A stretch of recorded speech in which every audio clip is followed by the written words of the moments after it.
तुम जवानी में रंगीन हो गई हो, जवानों के लिए मशीन हो गई हो। परमाणु बम कहाँ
पे हमरा आगे बढ़ला के लागत बाबू बड़ी डर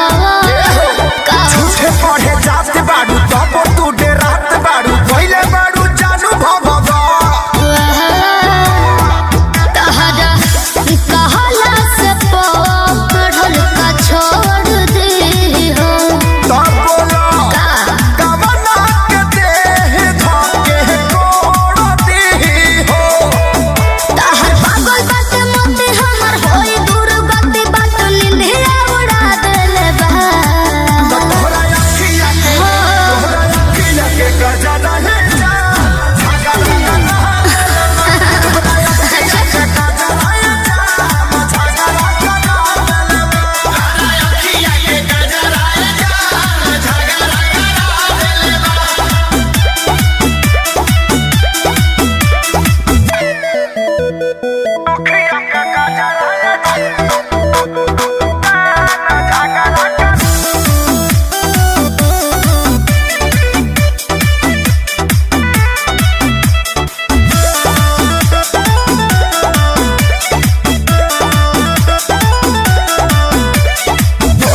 सपोर्ट खाती मारी हो ढलाल हल्ला करे कानमा के बहाली अरे हो बोला कहिया ले झगड़ा के टाली रहिया चलत में लागलू अमर पाली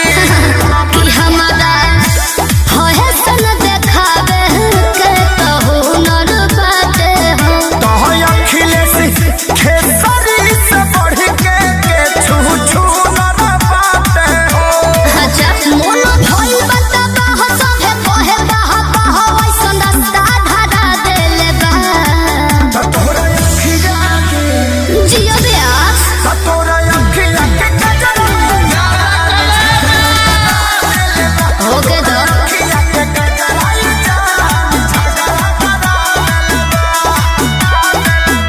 संजय विवेक जिला झुराइल महंगा पड़ जाइए बाबी।